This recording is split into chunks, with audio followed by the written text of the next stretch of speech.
በስመ አብ ወወልድ ወመንፈስ ቅዱስ አሐዱ አምላክ። በስመ አብ ወወልድ ወመንፈስ ቅዱስ አሐዱ አምላክ። በስመ አብ ወወልድ ወመንፈስ ቅዱስ አሐዱ አምላክ አሜን። የአባቶቻችን አምላክ የቸርነት ባለቤት ቸሩ አምላካችን እግዚአብሔር ቅዱስ ስሙ የተመሰገነ ይሁን። እንዴት ዋላችሁ? እንዴት ሰነበታችሁ? ቸርነቱ፣ ምሕረቱ፣ ይቅርታው፣ በጎነቱ ለዘላለም የባሕሪ ገንዘቡ የሆነ አምላካችን እግዚአብሔር ለአምላክነት እንደሚገባ ቅዱስ ስሙ በድጋሚ የተመሰገነ ይሁን። እመቤታችን ወላዲተ አምላክ ቅድስት ድንግል ማርያም፣ ቅዱስ መስቀሉ፣ ቅድስት ቤተ ክርስቲያኑ ያከበራቸው ቅዱሳን ሁሉ ስማቸው የከበረ የተመሰገነ ይሁን። እንኳን አደረሳችሁ። ክርስቶስ ተንሥአ እሙታን አሰሮ ለሰይጣን ሰላም ሆነ። በቸርነቱ በይቅርታው ፍስሐ ሰላምን፣ ተድላ ደስታን፣ ፍቅር አንድነትን፣ ገነት መንግሥተ ሰማያትን የሰጠን አምላከ አበው አምላከ ቅዱሳን ቸሩ መድኃኔዓለም ቅዱስ ስሙ የተመሰገነ ይሁን። የቅዱሳን ሐዋርያት ሥራ ምዕራፍ 1 ቁጥር 1 ቴዎፍሎስ ሆይ ጌታችን ኢየሱስ ክርስቶስ ሊያደርገውና ሊያስተምረው የጀመረውን ሥራ ሁሉ አስቀድሜ በመጽሐፍ ጽፌልሃለሁ። በመንፈስ ቅዱስ የመረጣቸው ሐዋርያትን አዞ እስካረገበት ቀን ድረስ ያለውን ጽፌልሃለሁ። ሕማማትን ከተቀበለ በኋላ ብዙ ተአምራት በማሳየት 40 ቀን ሙሉ እየተገለጠላቸው ስለ እግዚአብሔር መንግሥትም እየነገራቸውና እያስተማራቸው ሕያው ሆኖ ራሱን ገለጠላቸው። ከእነርሱም ጋር አብሮ ሳለ ከእኔ የሰማችሁትን የአብን ተስፋ ጠብቁ ብሎ ከኢየሩሳሌም እንዳይወጡ አዘዛቸው። ዮሐንስ በውሃ ጠመቀ፣ እናንተ ግን እስከ ቅርብ ቀን ድረስ በመንፈስ ቅዱስ ትጠመቃላችሁ አላቸው። እነርሱም ተሰብስበው ሳሉ ጌታ ሆይ በዚህ ወራት ለእስራኤል ልጆች መንግሥትን ትመልሳለህን ብለው ጠየቁት። እርሱም መልሶ እንዲህ አላቸው፣ አብ በገዛ ሥልጣን የወሰነውን ቀኑንና ዘመኑን ልታውቁ አልተፈቀደላችሁም።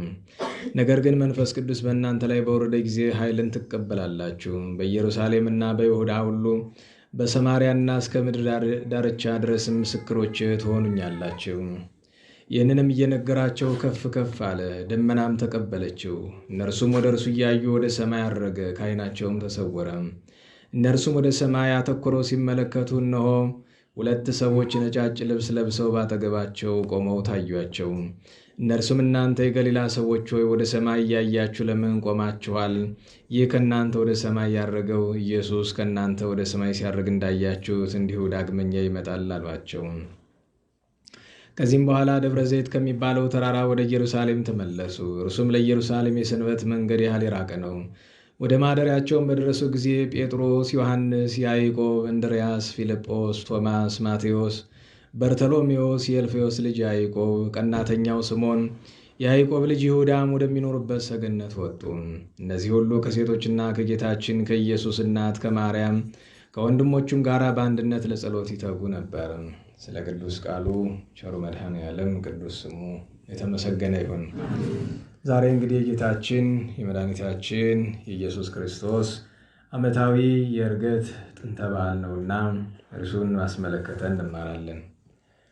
በዚሁ አሁን ባነበብነው በግብረ ሐዋርያት ምዕራፍ 1 ቁጥር 8 ላይ ወትከውኑኒ ሰማዕትየ ምስክሮቼ ትሆኑኛላችሁ ብሎ የተናገረውን ኃይለ ቃል የትምህርታችን መነሻ እናደርጋለን። አስቀድመን 1-2 መልእክቶችን ለማድረስ ሞክራለሁኝ። የመጀመሪያው እንግዲህ አንዳንድ ጊዜ በቤተክርስቲያን ጾም ሲጠናቀቅ ወይ በዓል ካለፈ በኋላ ሰዎች በማይገባ መንገድ ሲዝሉ ይታያል። ለአገልግሎትም ለምንም ሲደክሙ ይታያል እና በእውነቱ ልክ የትንሣኤ ሰሞን፣ የልደት ሰሞን፣ የጥምቀት ሰሞን ሰውን ቤተክርስቲያን አካባቢ ማግኘት ከባድ ነው እና በእውነቱ ይሄ የሚሆንበት ምክንያት ምንድን ነው ብዬ ስል 2 ነገሮች ይመስለኛል ምክንያቶቹ። አንደኛው ነገር የሚበላበት በዓል ከሆነ የምግቡ ጫና ነው። ብዙ ጊዜ በዓላትን ከምግብ ጋር ስለምናያይዛቸው የእሱ ጫና ይመስላል። ከዚያ በተረፈ ግን ሁለተኛው ጫና ስነ ልቦናዊ ጫና ይመስለኛል። በዓልን ከእግዚአብሔር ጋር ከመገናኛ ይልቅ ስጋችንን የማይገባውን ደስታ መስጫ አጋጣሚ እያደረግነው ይመስለኛል እና አሁን ከሰሞኑ ከነበረው አንጻር ዛሬ ለምን ሰው ለምህላ እንዳረፈደ አልገባኝም። አገልጋዮችን ሁሉ ጨምሮ ማለት ነው። እና ምንድነው ምክንያቱ ብዬ ግራ ገብቶኝ እያሰብኩ ነበረ። ሰው ቀድሞ ያለ መምጣቱ ብዙ መገለጫ አለው። አዳራሹ አልተዘገጃጀም። ከወንበሩ ውጭ አለመዘገጃጀቱ የምታውቁት ያው መሬቱን እዩት። ለመጥረግ እንኳን ጊዜው በወቅቱ ከአንዲት ቆንጆ ሴት ፊት በላይ ሲወለወል የኖረ አዳራሽ ዛሬ መጥረጊያ አይነካው አይመስልም። አንዳንድ ጊዜ አንዳንድ ሰው ግራ ሊገባው ይችላል። ይሄ ሰው ለጥቃቅን ነገሮች ሁሉ መውቀስ አይሰለቸውም ወይ ይላል። እኔ አይሰለቸኝም፣ ውስጤን ይሰለቸዋል። አፌ ግን ዝም አይልም። ለምን ቢባል ሁልጊዜ እንደምነግራችሁ የትልልቅ ኃጢአቶች በሩ ትንንሽ ጥፋቶች ናቸው። መጽሐፈ መነኮሳት ላይ ምን ይላል? ተአቀብ እምንዑሳት ከመ ይትህደግ ውስተ አብያት። በትልልቆቹ ኃጢአት እንዳትወድቅ ትፈልጋለህ ይላል፣ በጥቃቅኖቹ ተጠንቀቅ ይላል። እሱም ብቻ አይደለም፣ ምህላም ላይ ልብ አላለም መሰል። ዛሬ አሳዳሪውን ቅድም ወንድማችን ሞከረ፣ የሚከተለው አላገኘም። ብቻውን ከሚጮህ ብዬ እኔም እንግዲህ አሳዳሪነቱን አብሬ ቀየርኩኝ እንጂ አሳዳሪዎቹ እናንተን የነበራችሁት። ሰሞኑን ለነገሩ ችግሩ የመጣው እዛኛው ምህላ ሲደረስ ከውጭ እህቶቻችን አሳዳሪውን ስለማትለዩ አንድ ጊዜ ወደዚህ እንደምትሄዱ እና ያ ችግር የለውም። አሁን አሳዳሪው 10 ቀን በዚህ ቢሆን 20 ቀን በዚህ ቢሆን አያስጨንቅም እሱ። ነገር ግን ለጥቃቅን ነገሮች ትኩረት ካልሰጠን በክርስትናችን መጽናት አንችልም። ለጥቃቅን ነገሮች ትኩረት መስጠት ማለት ሁለት ነገርን ይገልጣል። አንደኛ ለጥቃቅን ጥፋቶች ካልተጸጸትን መንፈስ ቅዱስ ከኛ ጋር አይኖርም። ሁለተኛ ነገር በጥቃቅን ነገሮች በሙሉ አምላካችንን ካላከበርን ከእግዚአብሔር ዋጋ ለማግኘት እንቸገራለን እና እንደነዚህ አይነት ጥቃቅን ነገሮችን ዝም ብዬ ማለፍ ማልችልበት ምክንያት እሱ ነው እንጂ ተናግሬ እኔ ምን ያደርግልኛል? ስለዚህ እችን አንድ ማስታወሻ ልሰጣችሁ እወዳለሁ። ስለዚህ ነገ መልሶ እንደገና ለሶስተኛ ቀን በዚህ ነው አሳደር የሚሆነው እንዲስተካከል ማለት ነው። በዚሁ በእኛው በኩል ማለት ነው። እሱ ልላችሁ እወዳለሁ። በተረፈው ግን አደራ የምላችሁ ነገር የምንነጋገረው እናንተም ደክማችሁ የምትመጡ እኔም አቅሜ የቻለውን ያክል ቁሜ የምለፈልፈው ሰማያዊ መንግስት እንድናገኝ መድኃኒታችን ክርስቶስ እንዲያድርብን ለፍጻሜ እውነተኛ ክርስቲያኖች እንድንሆን ነው። የምናገረው ነገር ከእናንተ ይልቅ እኔን ያስጨንቀኛል። 2 ቀን ሙሉ ክርስቲያን አየሁ ብዬ ስነግራችሁ እኛ ገና ክርስቲያን ለመሆን አልታደልንም ብዬ ስላችሁ ይህ አነጋገሬ አንዳንድ ሰዎችን ተስፋ እንዳያስቆርጣቸው አይምሮዬን ወጥሮት ነው ትናንትም ዛሬም የነበረ እና በእውነቱ ለአንድ ጉዳይ ተብሎ ተግሳጽ ሲነገር ችግር የሆነውን መሰላችሁ። ለምሳሌ ሻወር አለ አይደል? ውሃ ገላ መታጠቢያ ውሃውን ቀዝቃዛ ብታደርጉት ቀዝቃዛ የማይወድ ሰው አለ። ሙቅ ብታደርጉት ሙቅ የማይወድ ሰው አለ። ለብ ብታደርጉት ለብ የሚል የማይወድ ሰው አለ። እና ችግር ነው ወይ ከዛሬ ጀምሮ ሻወር አናስጠቀምም ብሎ መለጠፍ ይሻላል። ጭንቅ ነው። ለዚህ ፈረንጅ ያመጣው መፍትሄ አለ። ራሱ እንደፈለገ ቀንሶ ጨምሮ ይባላል። ቃል እግዚአብሔር ግን እንደዛ አይደለም። ለልበ ደንዳናው ተብሎ የሚነገረው ተግሳጽ ልቡ ስስ የሆነ ሰውን ያስበረግገዋል። ለዚያ እንዳይበረግግ ተብሎ ደግሞ ትምህርቱ ቀለል ሲደረግ ደግሞ ያልበ ደንዳኑን የበለጠ ይጎዳዋል እና ይሄ ያስጨንቃል። እንደው ዝም ብሎ አፍ እንዳመጣው መድረክ ላይ ቆመን የምንናገር እንዳይመስል ብዬ ነው። እና ለሁሉም ሁለቱንም ዳር እንመልከተው። አንደኛው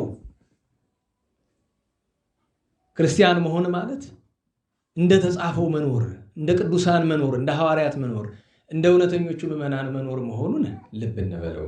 ይሄም ጥረት እንድናደርግ መሰረት እንዲሆን ነው። እግረ መንገዱን ተስፋ ሊያስቆርጠን ሲሞክር ደግሞ እንኳን እኛ ቅዱሳንም በስራቸው ብቻ አልጸደቁም። ሁልጊዜም ለጽድቅ መጀመሪያ የሚያስፈልገው ምንድን ነው? የእግዚአብሔር ምኑ ንገሩኝ፣ ቸርነቱ ያስፈልጋል። ስለዚህ ጠላት ቸርነቱን ብቻ ሲያሳስበን ሊጥለን ነው። የእግዚአብሔርን ፍርድ ብቻ ሲያሳስበንም ሊጥለን ነው። ሁለቱም መስገርት ነው። ፍርዱን ብቻ ሲያሳስበን ተስፋ ማስቆረጥ ነው። ቸርነቱን ብቻ ሲያሳስበን ግዴለሽ ማድረጉ ነው። እና እሱን ልብ እንድንለው ያስፈልጋል እላለሁኝ። እንግዲህ ስለ ጌታችን እርግጥ ጥቂት ነገር ነው ባለችን ሰዓት የምንነጋገረው። አስቀድሞ ግን ሰሞኑ እንደሰነበት ነው በየዕለቱ ያሉ በዓላትን እያወሳን ስለሆነ ስለዚህ የየዕለቱ በዓላት ዝክር ከደረሳቸው ዘንድ እንደ ሰሞኑ እንደሰነበት ነው። ዛሬም አንዱን ጥቂት ልተርክና ሌሎችን ስማቸውን አወሳለሁኝ። ዛሬ በተለይ በቤተክርስቲያናችን ስንክሳር አንብበን ዘአቅረብኩን ደግመን በረከት የምናገኝበት መሰረታዊው ምንጭ አባታችን አባ ዳንኤል ዘገዳመ አስቄጥስ ወይም ዘገዳመ ሲሃት ናቸውና ዛሬ ዓመታዊ በዓላቸው ነው። ልክ ታኅሳስ 7 እንደምናከብራቸው ዛሬም እናከብራቸው። ለወትሮ ቢሆን የሚከበሩበት ስፍራ ደንቢያ ውስጥ ስላለ እዚያ ሄደን ነበር የምናከብር። አሁን ግን ያው በቅርብ ዓመታት አልቻልንም። የጻድቁን ስዕል አድኖ ታስታውሱ እንደሆነ የዛሬ 3 ዓመት ተስሎ የቅዱስ ዳዊት በዓል ቀን አይታችሁታል። የአባ ዳንኤል ስዕል ነበር አይደለም? እና እኔ ከምጠላቸው ነገሮች አንዱ እዚህም ያላችሁ ሰዎች እባካችሁ ከምጠላው ነገር ፎቶ አንስታችሁ ወስዳችሁ እባካችሁ ፌስቡክ አትለጥፉ። ያን የማድረግ ብቸኛ መብት ያለው እዚህ ስልጣን ያለው ሰው ብቻ ነው። እሱም ቢሆን ተነጋግሮ ነው። እዚህ ውስጥ እንዲለጠፉ የተደረጉ ስዕለ አድኅኖዎች አንደኛ የሌዊያ ሰማዕታት ነው፣ ግድ ስለሆነ የተሳለ ስዕል ሌላ ለማግኘት ስለተቸገርን ለማዘከር ሲባል ግድ አማራጭ ስለሌለ ማለት ነው። ሁለተኛ የመምህር ወልደ አብን አንድ ሰው እዚህ አገልጋይ የሆነ ሰው ለጥፎታል። ከዛ ውጭ የቅዱስ ቶማስ ዘመራስን ወይ ከዚህ ነው ወይ ከጉባኤ ቤቱ ነው ወስደው ለጥፈውታል። የዛን ጊዜ ተበሳይቼ ነግሬያቸዋለሁ። አሁን ዛሬ ብመለከተው የአባ ዳንኤል ስዕለ አድኅኖ ፎቶ ተነስቶ በየፌስቡኩ አለና ከተደረገ ላይ ቀር ብለን እኛም በቴሌግራም አስቀመጥ ነው። ለምንድን ነው እንደዚህ የምትል ብትሉ ለቅዱሳት ስዕላት ክብር የምንጨነቀውን አንድ ጊዜ እዛው ላይ ያሉትን ምንም ማድረግ አንችልም። ሰርቨር ላይ ስላሉ የግድ እንጠቀማቸዋለን። ሰርቨር ላይ ያልወጡትን ግን አናውጣቸው። ቢቻል አስገዳጅ ከሆነ ደግሞ ፈቃድ እንጠይቅ። እንዴ የግል ንብረታችን አይደለም እኮ ፎቶ እያነሳን እዚህ አዳራሽ መተን የማናችም የግል ንብረት አይደለም። ሊያዝበት የሚገባው ኃላፊ አለው እና ዝም ብለህ ካሜራ ስላለ ፎቶ አታነሳም። መንገድ ላይ አንድን ሰው ዝም ብለህ ፎቶ ታነሳዋለህ? አታነሳውም እኮ አይደለም። የአንድን ተራ ግለሰብ መብት ካከበርክ የጉባኤውን መብት ማክበርም ይገባል። እዚህ ብቻ ሳይሆን በየትኛውም በሰንበት ትምህርት ቤትም በየትኛውም ጉባኤ ቢሆን ፎቶ ማነሳት ስትፈልጉ አስፈቅዱ። ለምን ቢባል ቅዱሳት ስዕላት እንዳይከበሩ ካደረጉ ነገሮች መካከል አንደኛውና ትልቁ ፎቶ ነው።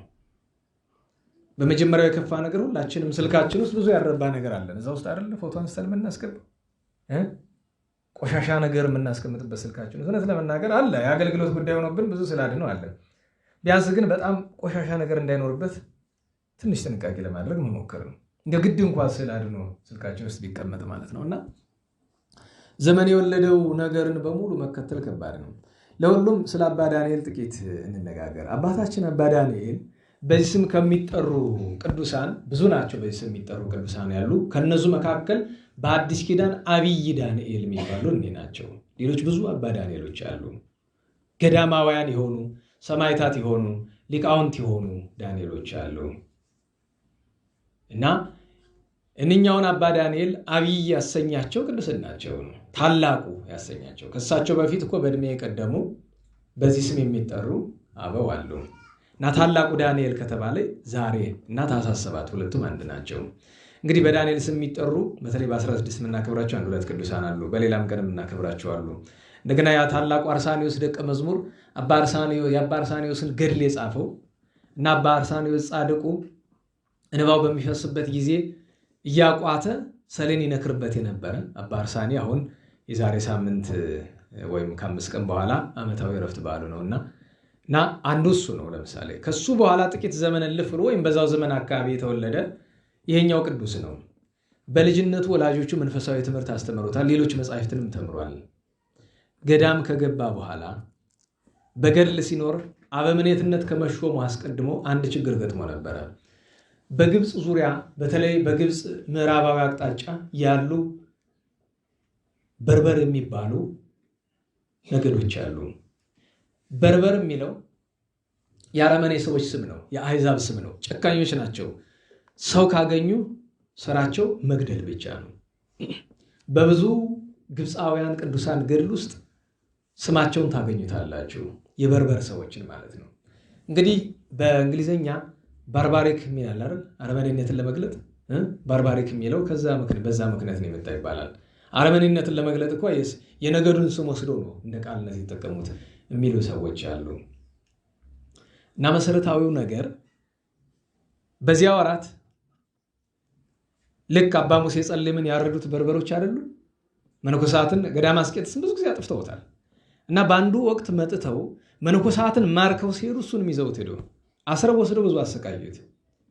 ከዚያ መቆየት አልፈለገም። ለማምለጥ ሞከረ። ለማምለጥ በሚሞክርበት ጊዜ እሱ ሲሸሽ አባራሪው ሲከተለው ከፍ ካለ ስፍራ ይደርሳል።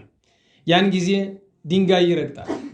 ያረገጠው ድንጋይ ተንከባሎ ሄዶ አሳዳጁን ይመታዋል። ጭንቅላቱ ይፈርሳል፣ ይሞታል። አሁን እዚህ ላይ እናስበው ለራሳችን። አባ ዳንኤል ሰው ገደለ ወይስ አልገደለም? እንግዲህ አንድ ክርስቲያን እንዴት ነው የሚያስብ ነው። በቀደም የአባ መቃርስን እዛኛው ጉባኤ የአባ መቃርስ እስክንድርያዊን ስንነጋገር ጉንዳን ገደልኩ ብሎ 6 ወር ንስሐ ገባ አይደለም? ያውም አስጨናቂ ስጋው እስኪያልቅ ድረስ። ለምን ቢባል እግዚአብሔር ጉንዳን ገደልክ ብሎ ሊፈርድበት አይደለም። ነገር ግን ነፍሰ ገዳይነትን መለማመጃ መንገዱ ብዙ ነው። ሁልጊዜ ናግራችሁ የለም ሰውን መግደል የሚማረው በግ ከማረድ ነው። በግ ማረድ ኃጢአት ነው አይደለም። በነገራችሁ ላይ የትናንቱን የተበላውን በግ ማን ያረደው? የተቀጠረ ሰው ነው? እናንተ ናችሁ? ንገረኝ። አልነበርኩም። እንዴት ዋላችሁ? ያየ ሰው ይንገረኝ። ማን ነው?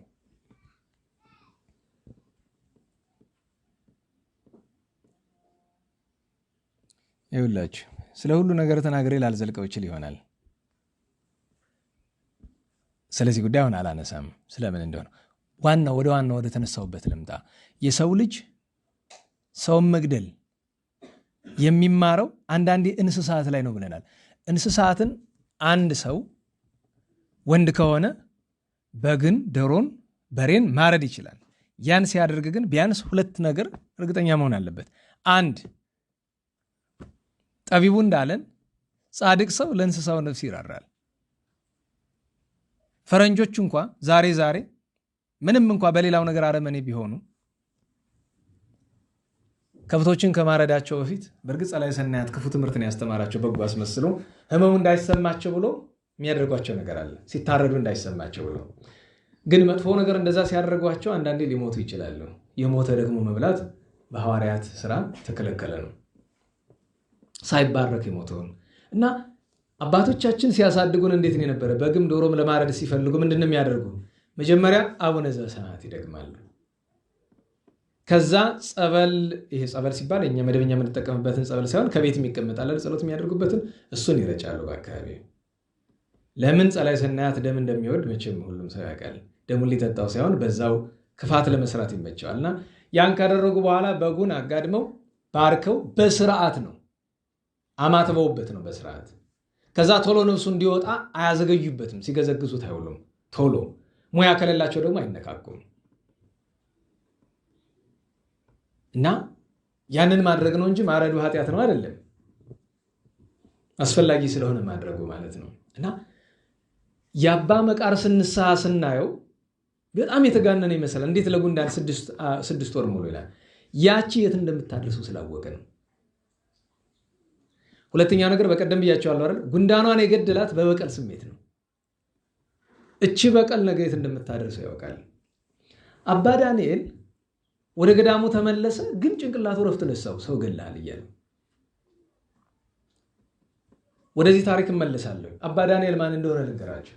ስለ አባ ዳንኤል ለማወቅ 3 ነገሮችን ብቻ እናንሳ። አንደኛው ነገር የታላቁ የአባ መቃርስ ገዳም የሲሃት የአስቄጥስ አበምኔት ነው።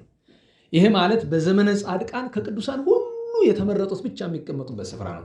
ማንም ተርታሶ የሚቀመጥበት ስፍራ አይደለም። ይሄ አንድ ነው። ምክንያቱም ያ ስፍራ እሱ ቅዱስ ሆኖ በገዳሙ ያሉትን በሙሉ በቅድስና የመጠበቅ ግዴታ አለበት። ይሄን መደበኛ አንድ መነኮስ የሚችለው ሸክም አይደለም። ማንም ሰው ጳጳስ፣ ፓትርያርክ ስለሆነ ቄስ፣ ዲያቆን ስለሆነ የሚሸከመው ነገር አይደለም። የግዱን ቅድስና ይፈልግ ነበር። በገዳመ አስቄጥስ በዚያ ዘመን ከቅድስናም ከፍ ያለ ሀብት ያስፈልግ ነበር። ሁለተኛ እንዲያ በነበረበት ጊዜ በኋላ ራሳቸውን ካቶሊክ ብለው የጠሩት በዚያ ጊዜ መለካውያን የሚባሉት የጉባኤ ኬልቄዶን ሰዎች በየገዳማቱ እየዞሩ መነኮሳትን ያስገድዱ ነበረ። 2 ባህር እያላችሁ መኑ እያሉ ጦማረ ሊሆን ይባላል። ያን ይዘው እየሄዱ አንዳንዶቹ እንደና አባ ለንጊኖስ ያሉት በፈሊጥ አልፈውታል። አባ ሳሙኤል ዘደብረ ቀልሞንና አባ ዳንኤል ዘገዳመ አስቄጥስ ግን በፈሊጥ ሊያልፉት አልፈለጉም። ሁለቱም ደብዳቤውን ቀደውታል። በተለያየ ገዳም ነው፣ ያኛው በቀልሞን ያኛው በአስቄጥስ። ሁለቱም ተደብድበዋል። በአጋጣሚ አባ ሳሙኤል ዘደብረ ቀልሞን አንድ አይኑ ጠፋ በዛ በድብደባው ምክንያት። አባ ዳንኤል ግን አካሉ ሳይጎል ብዙ ተደብድቦ ከገዳሙ ተባሯል። ይሄ ምን ይባላል? ሰማዕትነት ይባላል። አሁን አባ ለንጊኖስ በፈሊጥ አልፎታል ብዬ ስላችሁ አይ ቀን ይለፍ ችግር የለውም እንፈርም ብለው አይደለም። እንደዚህ ዘመን አይደለም። ፈሊጡ ምንድን ነው? ኖ የያዛችሁት ደብዳቤ ሐሰት ይሁን እውነት የምናረጋግጠው ከቅዱሳን ጠይቀን ነው። ቅዱሳን ደግሞ አርፈዋል። ኑ ወደ መቃብራቸው ሄዱ በሉ እናንተ ቅዱሳን አባቶቻችን። እንግዲህ እስካሁን ያልተማርነው አዲስ የሚመስል ደብዳቤ መጥቶብናል። ስህተት ይሁን ትክክል የምታውቁ እናንተ ናችሁ። አንደኛ በሕይወት እያላችሁ እውነቱን ታውቃላችሁ። ሁለተኛውን ከክርስቶስ ከመድኃኒታችን ጋር ነው ያላችሁ። በዚህ ደብዳቤ እንመን ወይስ አንመን?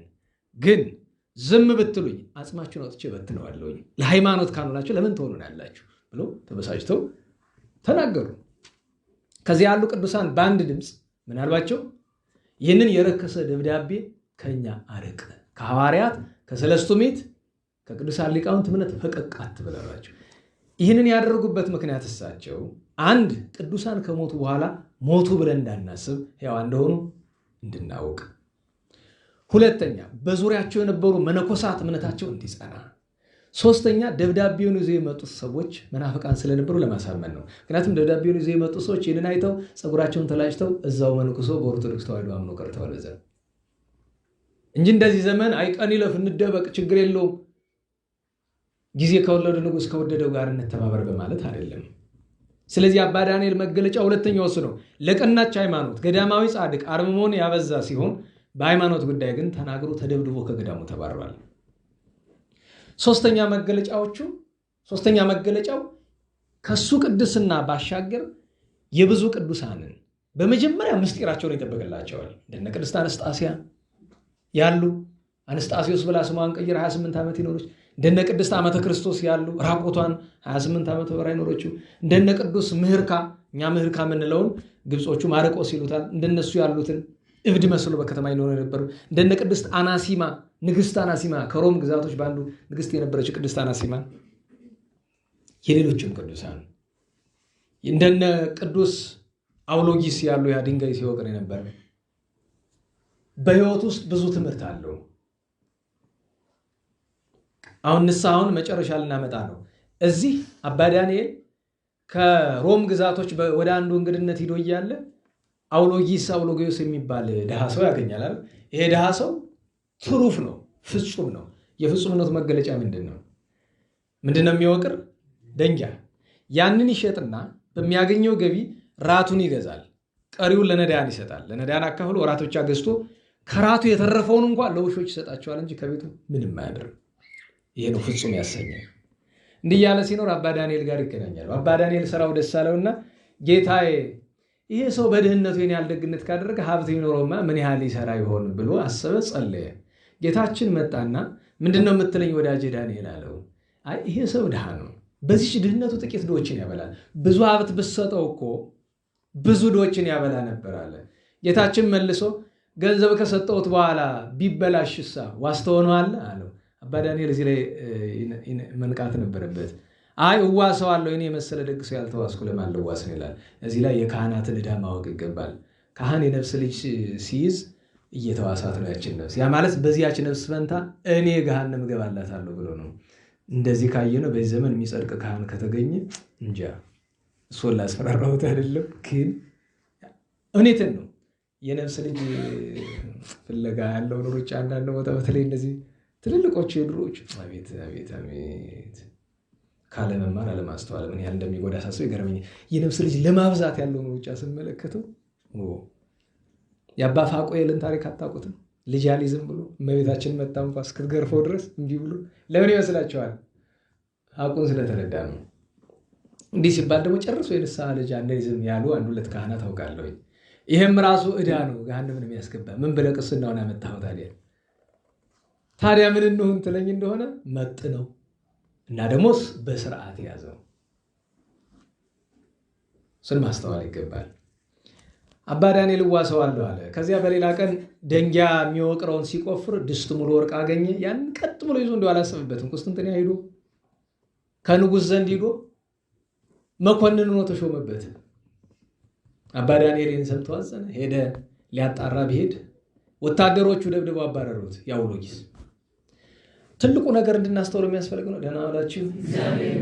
ሰሞኑን አንዳንድ ልጆች ጋር እያወራን አገልጋዮች ጋር እንደ ጨዋታ ቢመስልም ግን ውስጡ ቁም ነገር ስላለው ልንገራችሁ እና ስናወራ አንተ ግን መቼ ነው ግብረ ሰላም? በነገራችሁ ለግብረ ሰላም ሆና ብሎ እንጂ ምንድን ነው አዳራሽ ታስጌጣላችሁ ገንዘብ አለቀ በዚህ ምክንያት ብትሎ ችግር ነው የሚፈጠር። ግብረ ሰላሙን እንዳትተውት አይደል? እንደውም በደንብ አድርጋችሁ ማብላት ያለባችሁ አዎ እንጂ አዳራሽ አስጌጣችሁ በፍርድ ቀን እግዚአብሔር አዳራሽ አስጌጣችሁ የሚል ጥያቄ የለውም። ይሄ አዳራሹ እናመሰግናቸዋለን። አሁን ኮርኒሱ መሰራት ሁሉ ነገር ጥሩ ነው።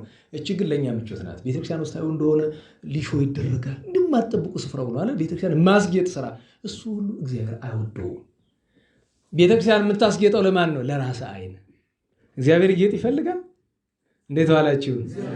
በጽርሐ አርያም የሚኖር እግዚአብሔር በምድር ባለችው ቤተክርስቲያን ጌጥ ይፈልጋል? ያማረ ቤተክርስቲያን ይፈልጋል? አይፈልግም። ነገስታቱ ነበር እንደዛ የሚሰሩ ጌጥ። ለምን? ገንዘብ ተርፏቸው የሚጥሉበት ስለሌለ ነው። በምድር እንደዚህ ያለ ስራ ይኸውላችሁ፣ ይሄ ከጽድቅ ገብቶ አይቆጠርላቸውም። ዝም ብሎ መደበኛ ስራ ነው የሚባል። ይሄ ምኑን ነው ለኔ?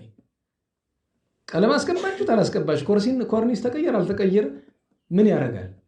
አይ እዚህ የሚመጣው ሰው እንዲመቸው። በነገራችሁ ላይ ምቾት በበዛ መጠን መንበረ መንግስት የመጣችሁ ልጆች የዛሬ 10 ዓመት ነው ምናምን ለሰንበት ትምህርት ቤቱ ወንበር የሚመች ይሄ የመዘምራን ልብስና የሚባላል ከንቱ የጴንጤው ልብስ እሱ ሲገባ ወደ 200 ምናምን ሺህ ብር ነው ወጪ የተደረገ። ያን ጊዜ አስቡት 200 ምናምን ሺህ እና ተው ግድ የላቸውም። ይሄ አገልግሎትን ይገለው አይደለም እንዴ? ሁሉ ነገር ሲመች አገልግሎት ይበለጥ ይሆናል አሉ። ሁሉ ነገር ሲመች አገልግሎት ይበላሻል። ማወቅ አለባቸው። አገልግሎት ይበላሻል። መጀመሪያ ለክርስትና ትልቁ ጠላት ምንድን ነው? ቅዱስ እንጦንስ ምን አለ? አባቴ እውነተኛ ክርስቲያን እውነተኛ መነኩሴ ሲሆን ዘንድ ምን ላድርግ አለ? ከምቾት ራቅ።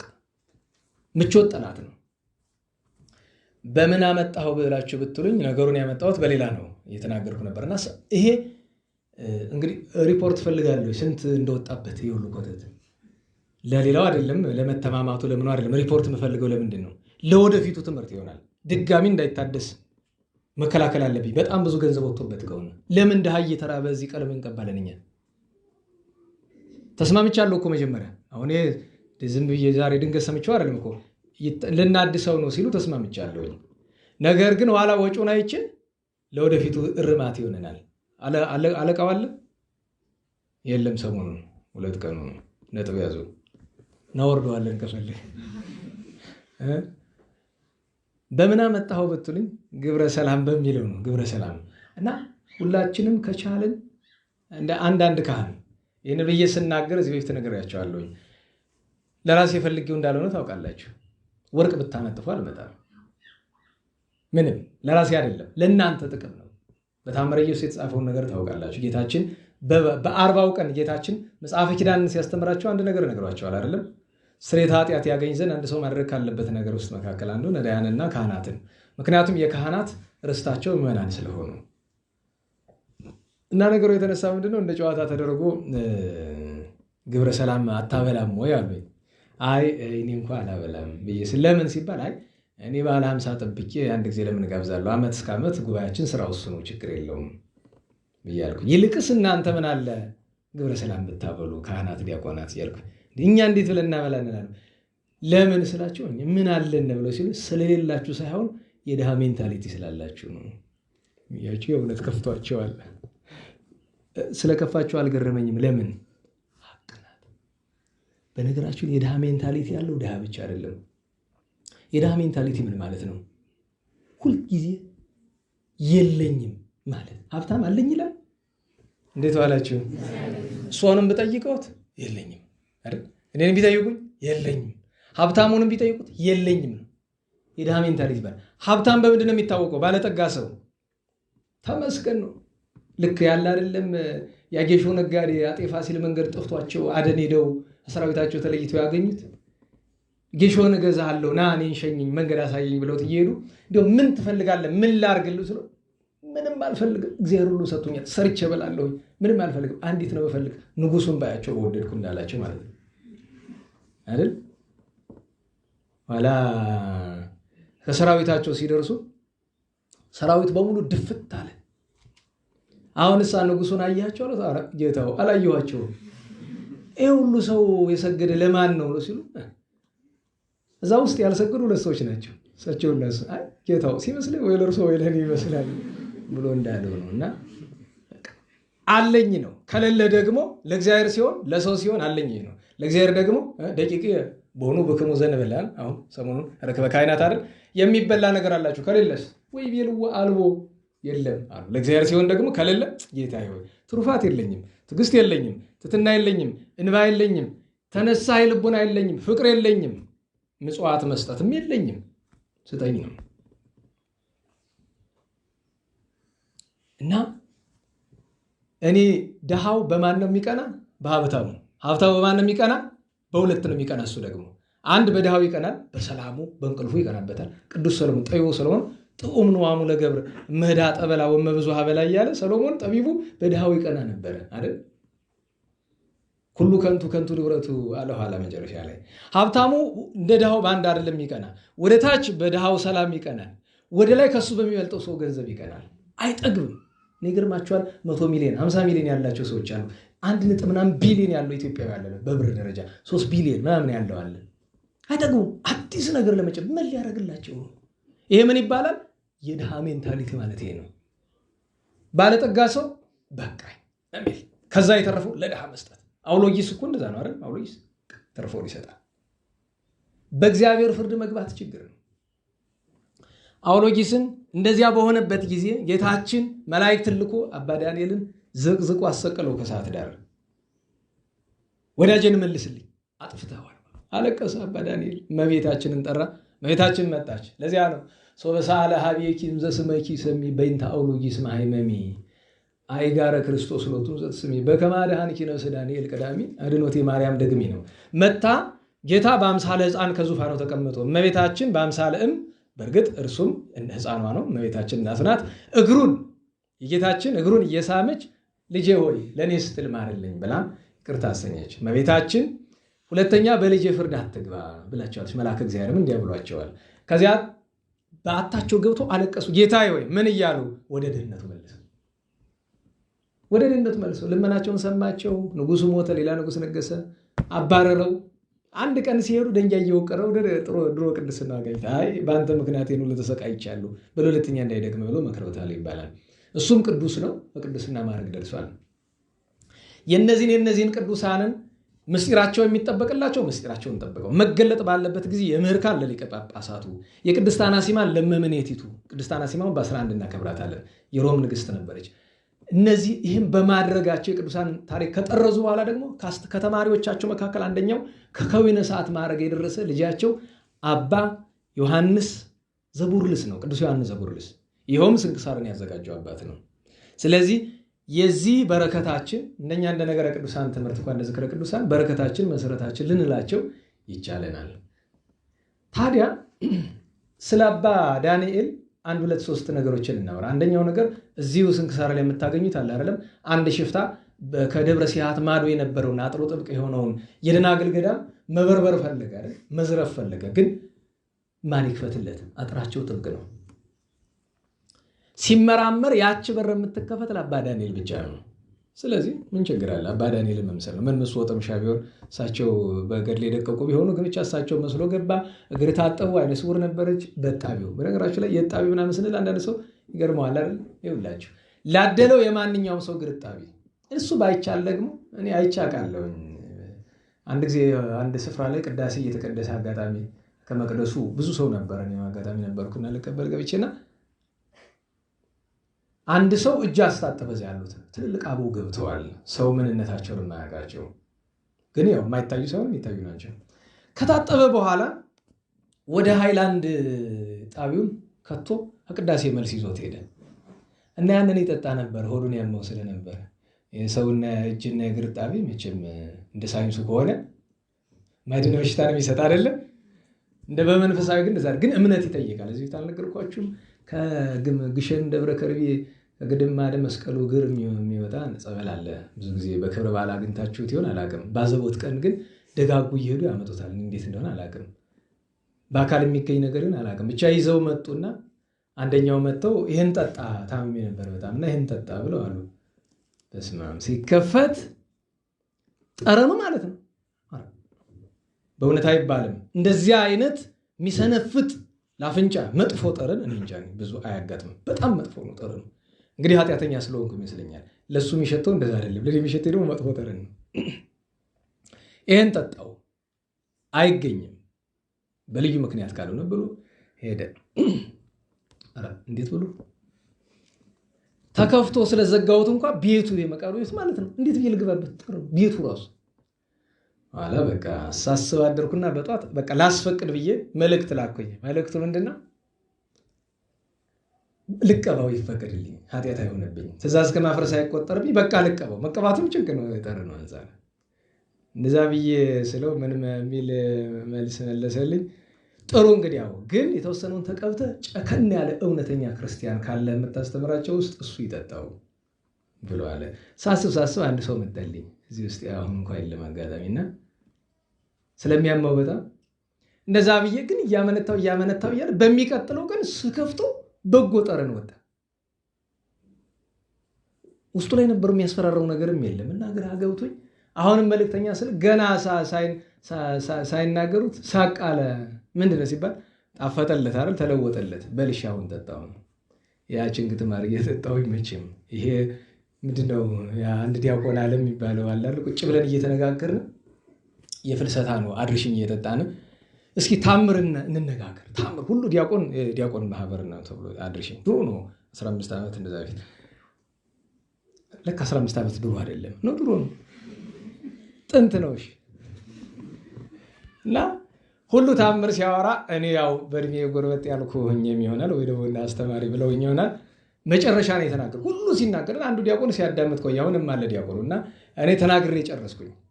በአጋጣሚ ሁሉ የተናገረ ያነበበውን ነው። እኔ ግን በአይኔ ያየሁትን ነገር ነው። የእመቤታችን ታምር ስነግር በጣም ቁጭ ብሎ ሲያዳምጥ ቆይቶ እናንተ ይህ እኮ ራሱ ታምር ነው ሁሉ ሳቅ። ምን አሳቃችሁ? ምንድነው ታዲያ እየተነጋገርን ያለ? ምንድነው እየተናገርን ያለው? ታምር። እሱ ገራገር ነውና ገርሞት ነው እኮ ታምር ነው። ወደ ጉዳያችን እንመለስ። ወደ አባ ዳንኤል ለሁሉ የእግር ማጠብ ጉዳይ ነው። ያንን አይኗን ስትቀባ አይኗ በራላት። ብፁዕ አንተ ዳንኤል ዘደብረ ሲያት፣ የደብረ ሲያቱ መነኩሴ አባ ዳንኤል ንዑድነ ክቡር አሉት። ሽፍታው ራሱን ገለጠ፣ ተጸጸተ። ወደ አባ ዳንኤል ነው ደቀ መዝሙር ሆኖ በቅቶን ያረፈ እሱ ራሱ ያሽፍታ። አሁን አባ ዳንኤልን ሁሉ ሲያደርግ ቆይቶ አረፈ ነው። ሰዓት ለመቆጠብ ወደ ተነሳነበት እንምጣ። አባ ዳንኤል ከባቱ መቀመጫ አጣ። ለምን? ሰው ገላል ነፍሰ ገዳይ ነህ እያለ ንስሐ ለመግባት ብሎ ካህናትን አናገረ። አይ ይሄ አንደኛ አረመኔ ሰው ነው፣ ሊገል እየተከተለ ነው። ሁለተኛ ነገር በአጋጣሚ ነው፣ ስራይ ብለህ አይደለም፣ ስለዚህ ኃጢአት አይደለም ማለት አይ ብሎ ከገዳም ወጣ። የት ሄዳል? እስክንድሪያ። ወደ ማን? ወደ ፓትርያርኩ ወደ ሊቀ ጳጳሳቱ አባ ጢሞቴዎስ ሄዶ ከእግራቸው ወድቆ እያለቀሰ እባክዎ ቀኖና ይስጡኝ፣ ይቅጡኝ፣ ሰው ገድያለሁ አለ። እንዴት አሉ። ታሪኩን ነገራቸው። አይ ለዚህ አልሰጠህም፣ በደል አይደለም፣ ሂድ አሉት። እንግዲህ ከዚያ በላይ ምንም የለም ብሎ መመለስ ይችላል። እንደ ዛሬ ዘመን አይደለም። ምን ጳጳሳት ቅድስና ያላቸው ናቸው። አላረከዋል። የት ይሄዳል? ሮም። ወደ ማን? ወደ ሊቀ ጳጳሳቱ። እባካችሁ ይናዘዛል፣ ቅጣት አልሰጠህም፣ ይህ ኃጢአት አይደለም። የት ይሄዳል? ቁስጥንጥንያ።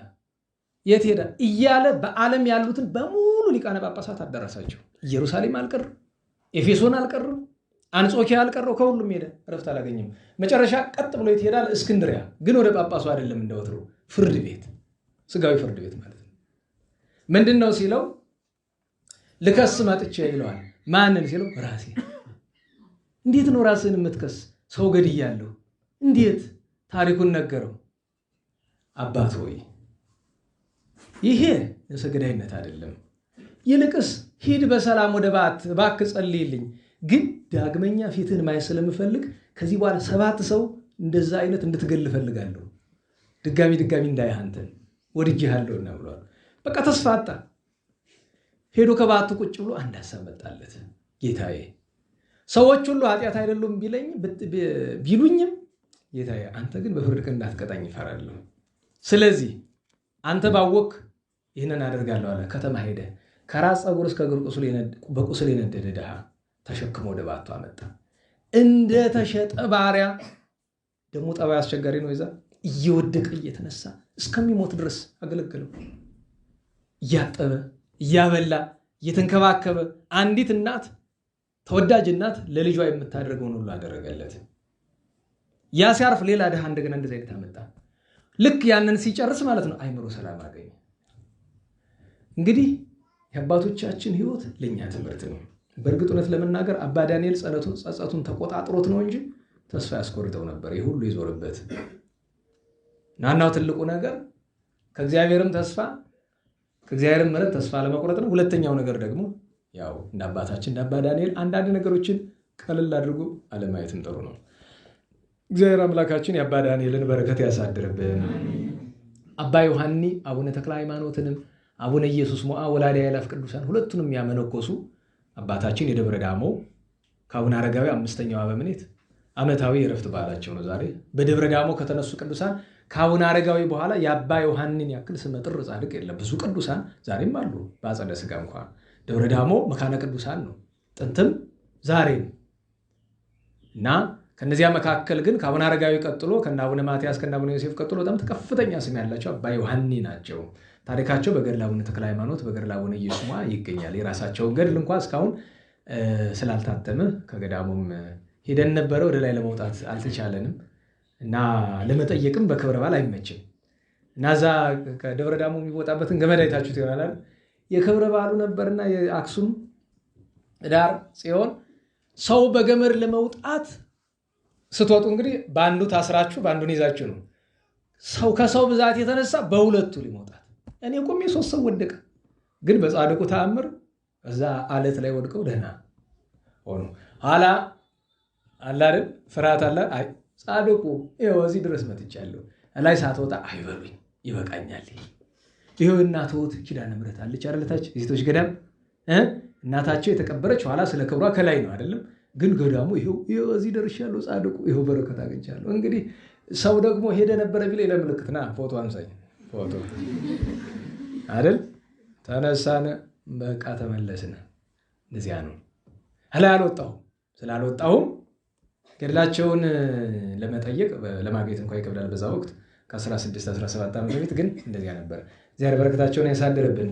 በኢትዮጵያ ውስጥ በተለይ በጣና ገዳማት ከፍተኛ የተደነቀ ገድል ካላቸው ቅዱሳን ሰማዕታት መካከል አንደኛው ቅዱስ ዮሐንስ ዘስንሁት ነው። ከአበይት ሰማዕታት አንዱ ነው።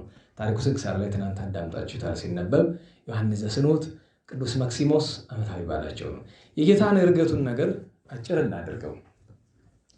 ስለ ስብሐተ ዕርገቱ ለመናገር ቢያንስ 3 ነገሮችን እናንሳ። አንደኛው ስለ 40 ቀናት እንነጋገር። ሁለተኛ የጌታ ዕርገቱ፣ ሶስተኛ በዕርገቱ ጊዜ የነበሩ ቅዱሳን የተሰጣቸው ትእዛዝ ነው። እሱ የትምህርታችን ርዕስ ነው። የመጀመሪያው ጌታችን ትንሣኤውን ገለጠ። መድኃኒታችን ጌታችን በረቂቅ ስልጣኑ ሞትን ድል አድርጎ ሲነሳ ያየው ከፍጡር ወገን የለም። ትንሣኤውን የገለጠለት እንጂ የጌታችን ትንሣኤ ጌታችን ከእመቤታችን መወለዱ እንደምን እንደሆነ የሚረዳ የለም። መነሳቱ እንደምን እንደሆነ የሚረዳ የለም። በረቂቅ ስልጣኑ ፍጹም አምላክ ፍጹም ሰው መድኃኒታችን ኢየሱስ ክርስቶስ በረቂቅ ስልጣኑ ሞትን ድል አድርጎ ተነስቷል። ከዚያ በኋላ ለሐዋርያት ለአንዱም ለሁለቱም እየተገለጠላቸው 40 ቀን አስተማራቸው። 40 ቀን ያስተማራቸው ስርዓተ ቤተ ክርስቲያን፣ ትምህርተ ኅቡዓት፣ ኪዳን ይባላል። በእነዚህ ጊዜያት በጉባኤ 3 ጊዜ ዕርገትን ከጨመርነ 4 ጊዜ ያስተምሯቸዋል። ለየብቻቸው ግን ለነ ቤርዜሊ ቤርዜላ፣ ሜልቴዲ ሜልቴዳ ሲባል ስሙ ቤርዜሊ ቤርዜላ የአንድ ሰው ስም ነው። በተለያየ ቋንቋ ነው። ሜልቴዲ ሜልቴዳም የአንድ ሰው ስም ነው። ስለዚህ ቤርዜሊ ሜልቴዲ ወይ ቤርዜላ ሜልቴዳ ነው።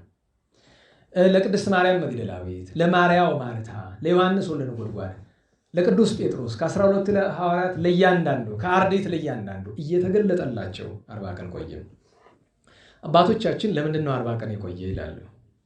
ለምን ጌታችን እንደተነሳ ማድረግ አይቻሉም ወይ ብሎ ሲሉ እንግዲህ ጌታ ወደኋላ በስጋ አባቶቹ ፍጡሮቹ የሆኑ አባቶቹ ነቢያት ያስደረጋቸውን እሱ በኋላ የሚያደርገውን ነገር ስለሆነ ያስደረጋቸው ልክ ለጾም እንደ ቅዱስ ሙሴ እንደ ቅዱስ ኤልያስ እንደ ቅዱስ ዕዝራ ሱቱኤል እንደ ሌሎቹም አበው 40 ቀን መጦም አስተምሯቸዋልና እሱም ሊያድነን ሲመጣ 40 ቀን ጦሟል። በኋላ እንደገና ሞት ሳያቸው ወደ ሰማያት ያረጉ ከደናግል ኤልያስ፣ ከሕጋውያን ሚስት ከነበራቸው ቅዱስ ሄኖክ ከማረጋቸው በፊት ለ40 ቀን ምግብ ሳይበሉ ውሃ ሳይጠጡ ፍጹም ገድል አድርገው ነበርና ልክ ተንሥአ ክርስቶስ ከመ ይምሃረነ ተንሥኦ ሥጋቲነ ጌታችን ትንሣኤውን መግለጡ እናንተም እንዲህ ባለ ትንሣኤ ትነሳላችሁ ሲል ነው እንዳለ ሁሉ አርገ እግዚ ከመ ያለቦ ዕርገተ ጻድቃን ንጹሐን ጌታችን 40 ቀን መቆየቱ 40 ቀን ታግሰው ለሚያገለግሉ ሰዎች የሚሰጥን ዋጋ መንገሩ ነው። 40 ቀን መታገስ ለማድረግ ይሆናል ማለት አይደለም። ነገር ግን 40 ቀንን ለሁለት ነው የምንተረጉመው። አንደኛ አንድ ሰው ዋጋ ማግኘት ሲፈልግ ለ40 ቀን መትጋት አለበት። ለጸሎትም ይሁን ለምንም ነገር ይሁን። እኛች 7 ቀን ረዝማብን 7 ቀን በኋላ ሰው ብንሉ ይጠፋል። አብይ ጾም እንኳ ምን ያህል ረዘመብን እንደምንል ጥውልግልግ ሰዓታት የሚቆመው ቅዳሴ የሚቀድሰውም የሚሰብከውም የሚማረውም የሚዘምረውም የሚያገለግለውም ይደክማል አይደል? የሚደክመን ስጋችንን አይደለም ልባችን ስለሚደክም ነው። ቅዱሳን ስጋቸው አልቆ ለምንድን ነው መንቀሳቀስ የሚችሉ? ሺህ ይሰግዳሉ። 3000 10 ሁሉ የሚሰግዱ አሉ። ስጋቸው አልቆ ብርታታቸው ከመንፈስ ቅዱስ ነው። መንፈስ ቅዱስ ደግሞ ምንድን ነው? እስመ ማኅደሩ ውእቱ ልቡና ወነፍስ ይላል አይደለም? እና 40 ቀን መትጋት አንድ ሰው ከእግዚአብሔር ዋጋ ሲፈልግ አንድን ነገር 40 ቀን መለመን። 40 ቀን ለምንን በ40ኛው ቀን እግዚአብሔር ይሰጠናል ማለት ግን አይደለም። ሊሰጠንም ይችላል፣ ግን የመስጠት ጊዜው ገና ሊሆን ይችላል፣ ወይ መስጠት ፈቃዱ ላይሆን ይችላል። ስለዚህ ትጋህን ሊያስተምር ከዚያ በኋላ ሐዋርያት መንፈስ ቅዱስን ከተቀበሉ በኋላ ስንት ቀን የጾሙ? 40 ቀን። እንዴት ዋላችሁ? እንዴት ዋላችሁ? ስንት ቀን የጾሙ? 40 ቀን። እና ያን ትምህርት ነው ነቢያት ያደረጉትን ሄኖክ ኤልያስ ከማድረጋቸው አስቀድሞ እዝራ ከማድረጉ አስቀድሞ እንዲህ ያለ ሀብት ነበራቸው። ስለዚህ በስጋ አባቶች የሆኑትን ቅዱሳን አበውን ስርዓት እሱ ስለሰጣቸው ራሱ የባሕርይ አምላክ ስለሆነ ያንን ለመፈጸም፣ ሁለተኛ ለሐዋርያትም ለእኛም አብነት ለመሆን ነው። ሶስተኛው ምክንያት ግን የሐዋርያትን ልቦና ለማጽናት፣ ትንሣኤው እርገቱ ምትሃት ነው ለሚሉ ደግሞ አፋቸውን ለማዘጋት ነው። ለምን?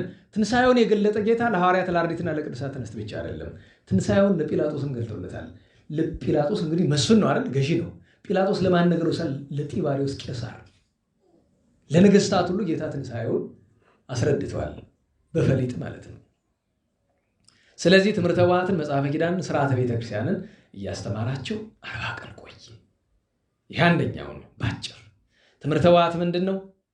ትምህርተ ኅቡዓት ሲደገም ሲተረጉም በሰሙነ ሕማማት ሰምታችሁ ይሆናል ብዬ ተስፋ አደርጋለሁ። በቅዳሴ ጊዜ ከቁርባን አስቀድሞ የሚደገም በሃይማኖተ አበው ያለ ንባብ ነው። በአንዳንድ ጽሑፍ እልመስጦ ዋጋ ይለዋል። ይኸውም በእንተ ትምህርተ ኅቡዓት ቅድመ ዘትነገረን ጵርስፎራ ለምእመናን ኅቡዓት ትምህርተ ኅቡዓት ከመ ዝንግር ዘቅድመ ሀሎ ወይሄሉ እያለ የሚነበብ ነው። የጌታችንን ሰው መሆኑን፣ ማዳኑን፣ ሞቱን፣ ትንሣኤውን፣ እርገቱን የሚያስረዳ ትምህርት ነው። መጽሐፈ ኪዳን የሚባለው 2 ትልልቅ መጻሕፍት ናቸው። እኛ የምናውቀው 9ኙ ኪዳን ከዚያ የተውጣጣ ነው። 7ቱ ኪዳናት የሚባሉትም ከዚያ የተውጣጡ ናቸው። ስለዚህ ለሐዋርያት ትምህርተ ኅቡዓት መጽሐፈ ኪዳንን ሲያስተምራቸው ቆይቷል። እነዚሁም ስርዓት ቤተክርስቲያን ናቸው። ቤተክርስቲያን የምትተዳደርበት ሕግ ነው። ሁለተኛው ልናነሳው የሚገባ ነገር ጌታ እንደምን አደረገ ነው። የጌታችን እርገቱን አባቶቻችን ምን ብለዋል? እየባረካቸው ራቃቸው ነው የሚል አይደል? አኮ በርቀት አላ በርህቀት እንዲሉ አባቶቻችን። ጌታችን ያረገ በርቀት አይደለም፣ ረቁ አይደለም። ለምን? ጌታችን ደከማችሁ እንዴ? እንግልፍ መጣ? አንዳንዶቻችሁ ስትጸልዩ እያደራችሁ ነው ስራ አይናችሁ ገብሏል።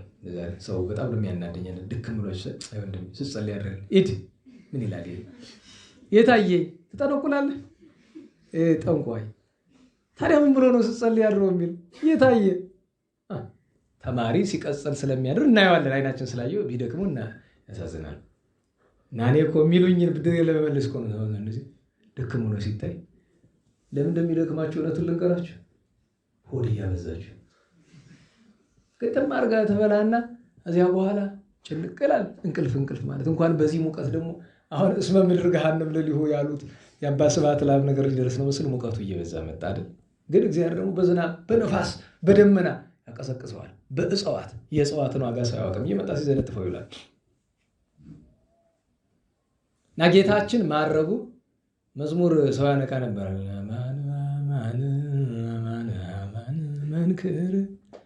መንክር ስብሐተ ዕርገቱ።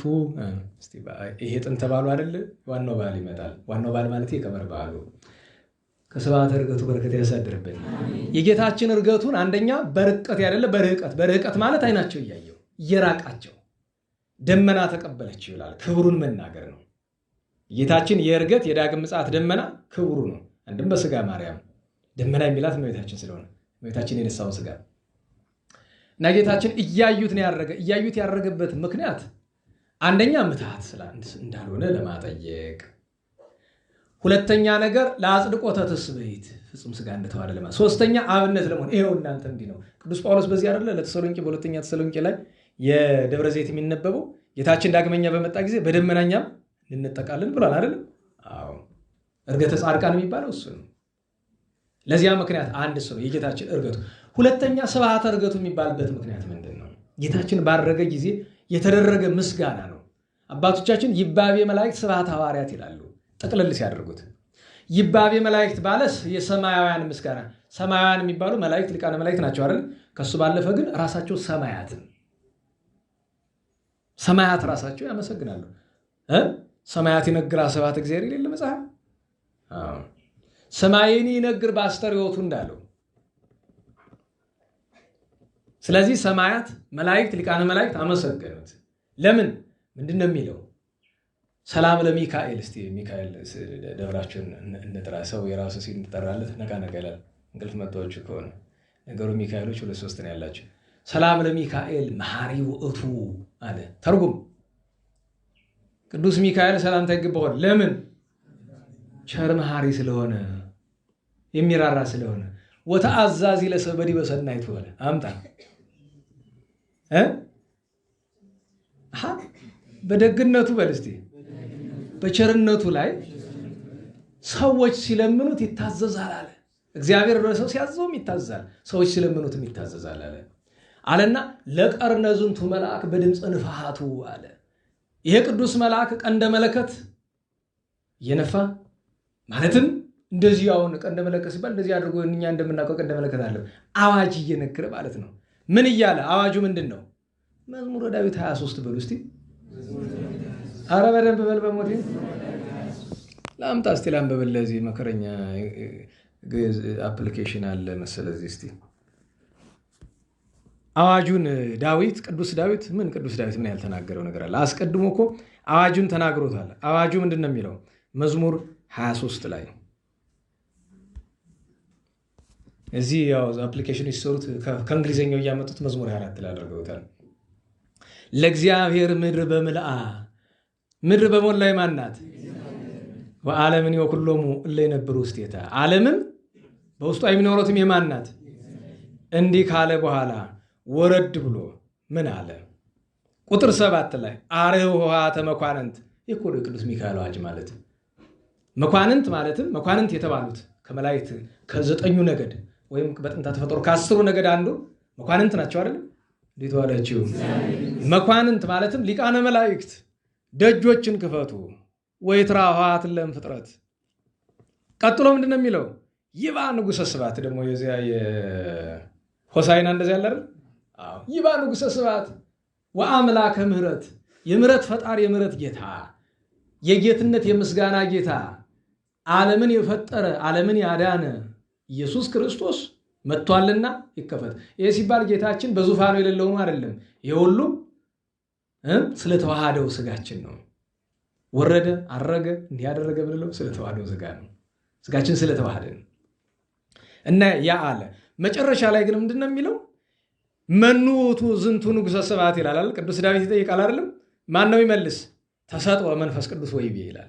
መንፈስ ቅዱስ መለሰለት እንዲህ ሲል እግዚአብሔር ኃያል ወጽኑ፣ እግዚአብሔር ኃያል በውስተ ጽብ፣ ጽኑ ኃያል የሆነ በባህሪው እግዚአብሔር ነው።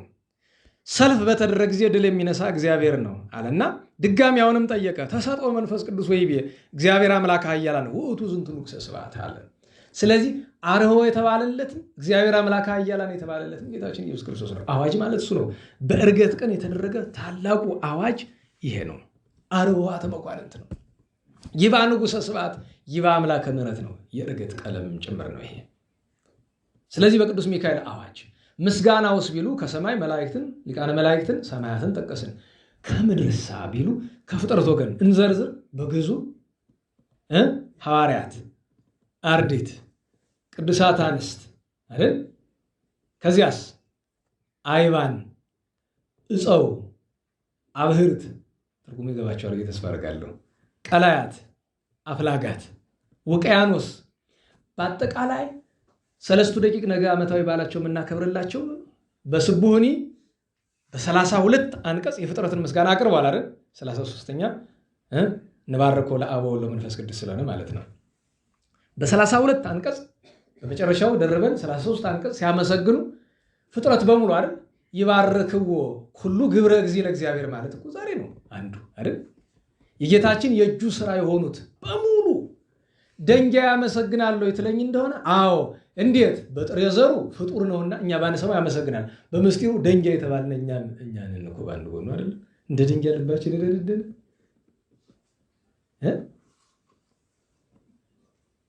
ተመስገን በሉ እስቲ። መንክር ስብሐተ ዕርገቱ በሉ እስቲ።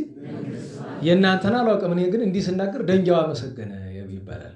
ደንጊያ ልብ ያለን እንደኔ ብዙ ሰው ይኖራል። ልባችን ደንጊያ ነው፣ ችግር ነው። ይኸውን ወደ ተግሳጹ መጥቼ ነው እንጂ ከዕርገቱ ጋር የሚገናኙ ነው አይደለም። ስለዚህ የተደረገው ምስጋና ነው። ሄዶ ምንድን ነው የሚለው? ሁልጊዜ ኪዳን ስናደርስ በቤተክርስቲያናችን ጸሎተ ሃይማኖት ስንደግም ምንድን ነው የምንለው? ወተንሳ ሙታን አመሳልስት ዕለት፣ በሶስተኛው ቀን ከሙታን መካከል ተለይቶ ተነሳ እንልና አርገ በስብሐት። በስብሐት ምንድን ነው? ስብሐተ ሐዋርያት ይባቤ መላእክት ማለት እሱ ነው። አዋጅ እየተነገረ አረገ እንልና ወነበረ በየማነ አብሁ፣ በአባቱ ስልጣን በአባቱ ቀኝ ተቀመጠ። በአባቱ ቀኝ ማለት ጥንቱኑ በኃይል በስልጣን የተቀመጠ አምላክ ልክ በዮሐንስ ወንጌል በምዕራፍ 3 ቁጥር 13 ላይ አልቦ ዘዐርገ ውስተ ሰማይ ዘእንበለ ዘርኡ እምሰማይ። ይህ እኮ የዕርገትም ጥቅስ ነው አይደል? ከሰማይ ከወረደው በቀር ወደ ሰማይ እየወጣ የለም አለና ወልደ እጓለ እመሕያው አለ። እሱም ከሰማይ እየወረደው ወደ ሰማይ ወጣውንም ማን ብሎ ጠራው? የሰው ልጅ። ማለትም የሰው ልጅ የሚባል ማን ነው? ክርስቶስ መድኃኒታችን ነው አለና ወውቱ ይነብር ውስተ ሰማይ አለ። ለምን?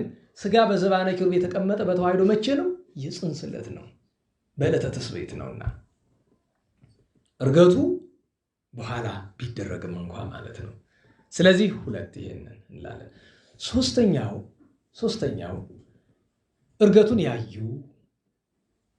በዕርገቱ ኃላፊነት የተሰጣቸው ርዕሳችን ነው እሱ። ዕርገቱን ያዩ ሐዋርያት፣ አርድእት፣ ቅዱሳት አንስት 120 ቤተሰብ ናቸው። 120ኛው ሰውዬ ግን በቤቱ ወድቆ ነው ያለ። እሱም ማን ነው? ይሁዳ ነው። ይሁዳ ጌታችንን ከሸጠ በኋላ ጸጸተኝ ብሎ ንስሐ እንደ መግባት ሄዶ ሊታነቅ ሲል ያቺ ዛፍ ብትመክርም ቢያለው ኋላ ፈጠፈጠችው፣ መሬት ሰውነቱ አበጠ። ኋላ ሚስቱ ነገሯት፣ አፋፍሳ ወስዳ ከቤት አደረገችው። የዚህ ሁሉ ጉድ መነሻ ያቺ አረመኔ ክፉ ሚስቱ ናት። በነገራቸው ላይ ይሁዳንም የገደለችው ሚስቱን ጭምር ናት። መጀመሪያ ወላጆቹ ናቸው አይደል ችግሮቹ። ነቢያት እግዚአብሔርን አላከብር ብለው ተረገሙ አይደል? ከዚህ የሚወለድ ዛቦሁ ዕልገቱ ዘሙ ብእሲቱ ወዘግዚሁ ሲወጡ ተባለ። ነገር ግን ጌታ በነቢዩ አድሮ በዕንባቆም አድሮ ፈጣሪውን ይሸጣል፣ አባቱን ይገላል፣ ይሰልባል፣ እናቱን ያስነውራል ነው እንጂ ገሃነመ እሳት ይገባል አላለውም። ለምን? ሁልጊዜ የንስሐ በር ለሁሉም ክፍት ነው። እንኳን ሌላ ተልቶ የሞተ ሄሮድስ ቅዱስ ያዕቆብን ከገደለው በኋላ ታግሶ ነው። ዝም ብሎ አይደለም የገደለው ጌታ። 144,000 ሕፃናት የገደለ ሄሮድስንም ሁሉንም ታግሷቸዋል። እና ከቤት ቅጥጥ ብሎ አብጦ ተኝቶ እያለ አንድ ሰው ይመጣና አረ በደብረ ዘይት በቢታንያ አካባቢ ጌታ ያደረገባት ደብረ ዘይት ቢታንያ ላይ ነውና አረ በቢታንያ አካባቢ ያ እንዲህ ያደረግከው እኮ አረገ ብሎ ይነግረዋል። ለምን? ምስጋናው ኖጾታው ይሰማ ነበርና አያለው ብሎ እየተንደፋደፈ ሲወጣ መቆም ያልተቻለውም የቤቱ መድረክ ጠለፈው። ከፊት ለፊት የተሳለ ብረትም ቢሉ እንጨትም ነበረ። ጨጓራውን ዘርግፎ ገደለው። ድሮ ልጆች እያለን ማን ሰባኪ እንደሆነ አስታውሳለሁ። ይሁዳ ታንቆ ሞተ እና ታንቆ የሞተ በእርግጥ ስሌቱ ትክክል ነው እና ገነት ከኃጥአን ጋር ገባለሁኝ ብሎ ነው እና ነፍሱ ግን ተራራ ለተራራ ስትዞር ቆየች 40 ቀን የሚልና ምን እኔ ወቴ ነው ቁጭ ብዬ ተምሬያለሁ ያስታውሳለሁ። ድሮ ሰንበት ትምህርት ቤት በ80ዎቹ እዚህ የምንማር ነበረ፣ መንበረ መንግስት የምንማር ነበረና የዛን ጊዜ ገና ደርግ እንደወጣ ስለነበር ሃይማኖት ብዙ ነገሩ ችግር ነበር። የዛን ጊዜ ያለ በደርግ በይፋ ተከልክሎ ነበር አይደል? እምነት እኮ እስከ መታገድ ደርሰው ነበር እና በእውነቱ እችን አስታውሳለሁ። ግን እውነቱ ምንድነው? ታንቆ መሞቱ ያችን አስልቶ ነው ይባላል። 40 ቀን ነፍሱ እንደዚያ ቆየች ሳይሆን 40 ቀን ተኝቶ ነው የቆየው። ይኸውም በግብረ ሐዋርያት አሁን ቅድም ካነበብኩት እልፍ ብላችሁ ታነቡት ቅዱስ ጴጥሮስ እንዴት እንደሞተ ይነግረናል። ታነቀ መባሉም ትክክል ነው። ተዘርግፎ ጨጓራው ሞተ መባሉ ትክክል ነው። ለሁሉም እነዚህ 120 ቤተሰብ የጌታን እርገት አዩ። እርገቱን ግን ሲነግራቸው ጌታችን ትእዛዙን አዟቸው ተስፋውን ነግሯቸው ሹመቱን ሰጥቷቸው አረገ። 3 ነገር አይደል? እንዴት ዋላችሁ? ትእዛዝ አዘዛቸው። እንዴት ያለ ትእዛዝ? 2 ትእዛዝ አይደል? አንደኛ አንተ ሙሴ ነበሩ ሀገር ኢየሩሳሌም እስከተለብሱ ኃይለ ማርያም ከአርያም መንፈስ ቅዱስ እስኪወርድላችሁ ኢየሩሳሌምን እንዳትለቁ እናገለግላለን እንዳትሉ አላቸው። መንፈስ ቅዱስ ያልወረደለት ሰው ማገልገል አይችልም። ዛሬ መድረክ ላይ የምታየውን 99% ከዚህ ውጭ ስለሆነ ነው ቤተክርስቲያንን በቁሟ ያከበርናት። ሐቁ የሆነው ሳለ ማንም ሊናገረው አይፈልግም። ማንም መድኃኒቱ ምንድነው ትለኝ እንደሆነ 2 ነው። ወይ መንፈስ ቅዱስ እንዲወርድልህ የሚያደርግ ንጹህ ገድል ያስፈልጋል፣ አለያ መድረኩ መተው ነው። መድረኩ ግን ምንድነው? ነገሩኝ። ቅድም ያልኳቸው የድሃ ሜንታሊቲ ይባላል። መሸቀጫ ነው። በዚህ ዘመን መሸቀጫ ያልተደረገ ፌስቡክ ላይ አንዱ አገልጋይ ወንድማችን ስሙን አልጠራም የሐኪሞቹ ተቃውሞ አስተያየት አልሰጥም ብዬ ዝም ያልኩበት ምክንያት አለኝ። አንደኛ በፖለቲካ ሁሉ ገብተን አንችለውም። ሁለተኛ ነገር አስተያየት ከሰጠው ሁለቱንም ማስቀየም አይቀርም። የሚቃወሙትንም የሚቃወማቸውንም ማስቀየም አይቀርም። ሐቁ ያለ ሌላ ቦታ ስለሆነ ማለት ነው። አስተያየት አልሰጥም። ብቻ ግን የሐኪሞቹን ደሞዝ ተናገረና እስቲ ከአንድ ጳጳስ ደሞዝ ጋር እናነጻጽረው ብሎ በነገራችሁ ላይ ያሰላው ስሌት ምንድነው? ያኛው ጳጳስ 7 ሀገረ ስብከት ነው ያለው። በ7 ሀገረ ስብከት ነው ደሞዝ የሚከፈለው እና የወርሃዊ ደሞዙ 560 ሺህ ብር ሲሰላ ማለት ነው። እኔ አላውቀውም እንግዲህ እሱ አስልቶ የተገዛ ውስጥ ስለሚያውቅ መስጢሩን ስለሚያውቅ እኔ በሀቤት ነው የምሰማኝ። ጳጳስ ደሞዝ እኔ ምን አገባኝ ደሞዛቸው በኔ ሆነ ኧረ ስራ በሰሩ ወላ ሚሊዮንም በበሉ። እንዴት ዋላችሁ? ቄስ ይዩት እስቲ አሁን የእሱን ደሞዝ ግን ይኸው ነው የሚሻል። ትንሽ ዋል ምን ያደርጋል አይጣል ነው። እንዴት ነው አሁን ዶክተሮች ሰሙ እንዴ? አይ ጳጳሱንም የከፍለው እንኳን ምዕመኑ ነው። ምዕመኑ ውሎ ይግባና ልብ ይስጠውና ከኪሱ እየመነጀል መርጨት እያደረገ ይሰጣል። በተለይ አዲስ አበባ ያለ ሀብታም ሁሉ አብዛኛውም ሀብታም ሌባ ስለሆነ እየሰረቀ ነው የሚያመጣው። የተሰረቀው ገንዘብ ደግሞ ቁም ነገር አይኖረውም። ያው ሌላ ሌባ ነው የሚበላው። እዚያው እኛ ቤት ያለ ሌባ ነው የሚበላው። ከውጭ ያለው ሌባ ያመጣዋል፣ ከውስጥ ያለው ሌባው ይቀበለዋል። እኛ ግን ሁልጊዜ እንላለን ይባ በትዕግልት ኪሩብ ወሰነ ሰቦ ትዕቢተ ወዘቦ ህልያነ። የሐዋርያትን ቀኖና እንዳትረሱ። ሙስና ጉቦ የሰጠም የተቀበለም ክህነት የለውም። ሐዋርያት ነው እንደዚህ ያሉን ያለለው። ሰለስቱ ምዕትን ብለዋል። እግዚአብሔር አባቶቻችን ባሉበት ቸርነቱን ያደርግላቸው፣ ይልቁኑ ለኛ ያደርግልን በእውነት እንጂ ከዚያ በላይ ምን ሊያደርግልኝ? እስካሁን ያልኩትን ሁሉ ሰምታችኋል አይደል? አላልኩም። ምን ካላልኩ ይቆጠርልኝ። 120 ቤተሰብ አዛቸው ይላል። በኢየሩሳሌም ቆዩ መንፈስ ቅዱስ እስኪወርድላቸው ድረስ። ብዙ ሰው በጥምቀት ያገኘው መንፈስ ቅዱስ ለአገልግሎት የሚበቃው ይመስለዋል። ከጠበቀው በንጽህናማ ከበቂ በላይ ነው። ምን ያስፈልጋል? ግን ማን ይጠብቀዋል? ስለዚህ አንደኛው ትእዛዝ። ሁለተኛው ትእዛዝ ርዕሱ ነው። ምንድነው የሚለው? እስከ ዓለም ዳርቻ ድረስ በይሁዳ በሰማርያ እስከ ዓለም ዳርቻው ድረስ ምን ትሆኑኛላችሁ ይላል። ወተከውኑኒ ሰማዕትየ ምስክር ትሆኑኛላችሁ። ስለዚህ ምስክርነት እንዲሆናቸው አስቀድሞ ያዛቸዋል አይደለም? ሆሮ መሐር ውስተ ኩሉ አጽናፈ ዓለም ብሎ ያዛቸው አንደኛው ትእዛዝ እሱ ነው። ከዛ ተስፋው ያልኳችሁ አሁን መንፈስ ቅዱስን እልክላቸዋለሁ አላቸው። እሱ ነው። እንዴት ዋላችሁ? ሶስተኛው ምንድን ነው? ተስፋ አለን፣ ትእዛዝ አለን። ሶስተኛ ምንድን ነው? ምን? እሱ ትእዛዙ ነው። እንዴት ዋላችሁ? ምን ነበሩ? አሁን እንግዲህ ነበሩ ሀገረ ኢየሩሳሌም ትእዛዝ ነው አይደል? ሆሮ መሃሩ ተከውኑን ሰማይቴ ትእዛዝ ነው። ጽኑ ተስፋው ለአብ። ሶስተኛው ልብ እንድትሉ ነው። ሶስት ብዬ አልጠቀስኩ። ጎበዝ እስቲ አንድ ሰው ሹመት ሰጣቸው። ተስፋ ትእዛዝና ምንድን ነው? ሲመት አይደለም? ከሊቀ ጵጵስና እስከ ቅስና ድረስ ያለውን ሾማቸው ነው። ያደርግ አይደለም? እንዘ ይባርኮሙ አይደለም የሚለው? እየባረካቸው ማለት ምንድን ነው? በአንብሮተ እድ ሾማቸው። ለቅዱስ ዮሐንስ ወለነጎድጓድ ምን አለው? ለአንተ ከሁሉ ይልቅ ምስጢር እገልጥልሃለሁና ጽና አለው። ሌሎች ደቀ መዛሙርትም እንደዚያ ባርኳቸው፣ ሹመት ሰጧቸው፣ አደረገ። እንግዲህ ይህንን ካለን ዘንድ ወደዚህ እንምጣ። ምስክር ትሆኑኛላችሁ ነው። አሁን ሁልጊዜ የምለው ኃይለ ቃል አለኝ አይደለም? እግዚአብሔር አምላካችን ነው አይደል? ንገሩኝ። መድኃኒታችን ኢየሱስ ክርስቶስ ፈጣሪያችን ነው። ያዳነን እሱ ነው አይደለም? እንዴት አወቅን? እንዴት አወቅን? ነገሩ ከመጻሕፍት ከመምህራን አግኝተን ነው። መጻሕፍቱም ማን የጻፏቸው? ቅዱሳን ሐዋርያት። መምህራኑን ሐረገ ትውልድን ብንቆጥረው እውነተኛ መምህራን የሚገኙ ሄደው ከየት ነው? ከቅዱሳን ሐዋርያት።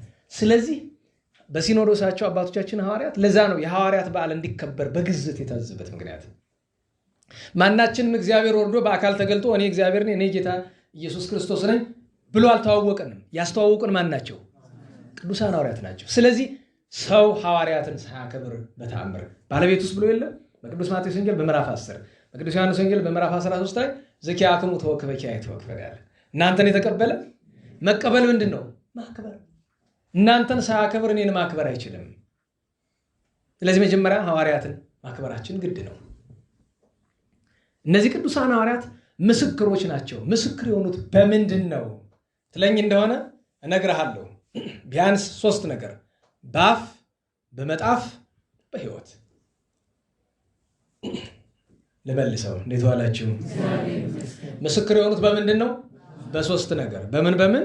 በአፍ በመጣፍና በሕይወታቸው። አሁን ምስክርነት ስለ እግዚአብሔር ለመመስከር ከሆነ በአፍ ሰበኩ አለ። አፍማ ሁላችንም እግዚአብሔር ሰጥቶናል። የሐዋርያት አፍ እንዴት ያለ አፍ ነው! የሐዋርያት አንደበት እንዴት ያለ እንደሆነ ምን ብሏቸዋል ጌታችን? በቅዱስ ማቴዎስ ወንጌል ምዕራፍ 10 ሲልካቸው ምንድን ያላቸው? የምትናገሩ እናንተ አይደላችሁም። ማን ነው የሚናገር አለ? አዎ መንፈስ ቅዱስ ነው እንጂ። ስለዚህ አንድ ሰው የጌታ የእግዚአብሔር ወልድ ምስክር መባል የሚችል መንፈስ ቅዱስ አንደበቱን አንደበት ሲያደርግለት ብቻ ነው። አሊያ ሰባኪ ነኝ ምንድነው የምትል ምስክር ልትሆን አትችልም፣ ልንሆን አንችልም። በአፍ ማለት እሷ ናት። ሁለተኛ በመጽሐፍ ነው አይደል? እንዴት ዋላችሁ? መጽሐፍማ ዛሬ 30-40 የጻፈም ሰው አለ፣ 100ም የጻፈ ይኖራል። መጽሐፍ እኮ ብርቅ የለውም። መጽሐፉን የጻፍከው አንተ ነህ ወይስ መንፈስ ቅዱስ እጅህን እጅ አድርጎ ነው ጥያቄው። ቅዱሳን ሐዋርያት ሲጽፉ፣ ወንጌሉን ሲጽፉ ለምሳሌ ዘብሲ ማቴዎስ እንላለን አይደል? ምስጢሩ እንዳለ ሆኖ ግን በጥሬ ዘሩ ሲተረጎም ምንድን ነው ሲጽፍ መንፈስ ቅዱስ ማንን አጋዥ አድርገው ሰጡታል? ከ40ቱ እንስሳ አንዱን ኪሩብ ገጸ ሰብን ስለሰጠው ነው። መልአኩ እየተራዳው እያንዳንዱ ኃይለ ቃል በመንፈስ ቅዱስ ሐሳብ ብቻ ነው የጻፈችው። በመንፈስ ቅዱስ ሐሳብ ብቻ ወንጌል፣ መልእክት፣ የቅዱሳን ሐዋርያት መጻሕፍት እንደዚያ ነው የተጻፉት። በመጽሐፍ ማለት እሱ ነው። እና ከሆነ መጽሐፍ ለቃቅመ ስላሳተምከው እግዚአብሔር አይቀበልም። ምን ችግር አለ? ለጊዜው ሊጠቅም ይችላል። ለጊዜውማ ልብ ወለድም ጠቅሟል ወንድሜ።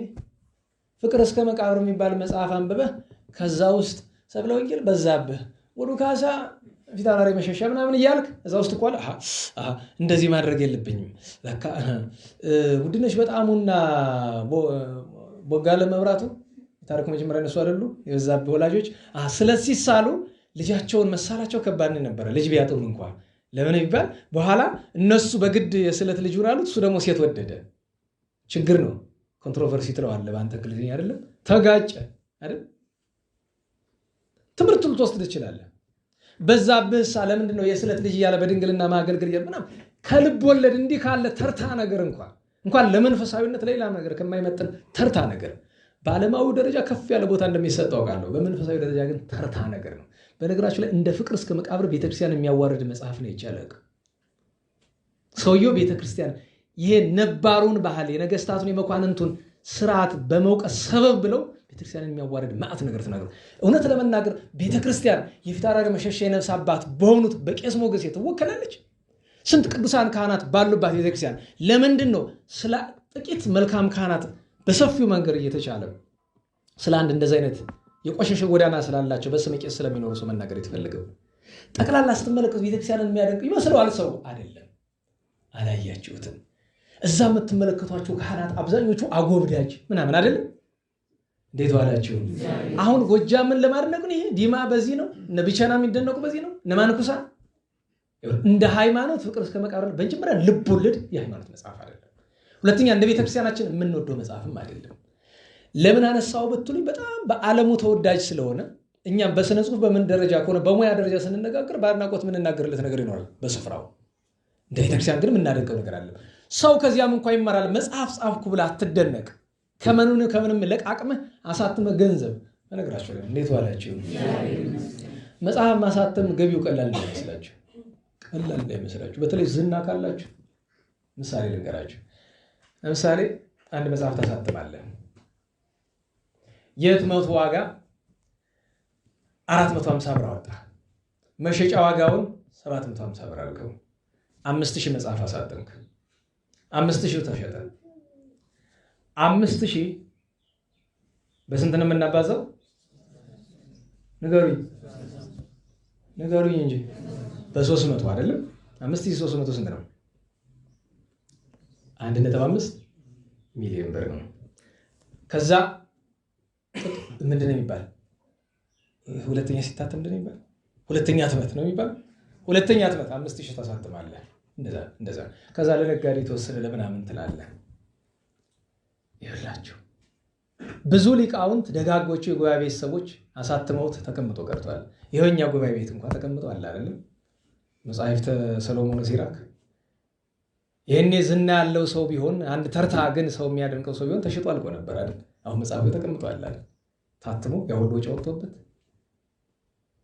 ለጉባኤ ቤቱ ጥቅም ተብሎ በቃ ዘመኑ የፕሮሞሽን ሆነ። የመንፈስ ቅዱስ ስራ አይደለም የሚፈለገው በዚህ ዘመን አይደል? ስለዚህ በመጽሐፍ ማለት መንፈስ ቅዱስ ባንተ አድሮ ታስታውሳላችሁ። አንድ ነገር ያገርኳችሁ የሆነ ቀን ላይ የሆነ ነገር አጋጠመኝ።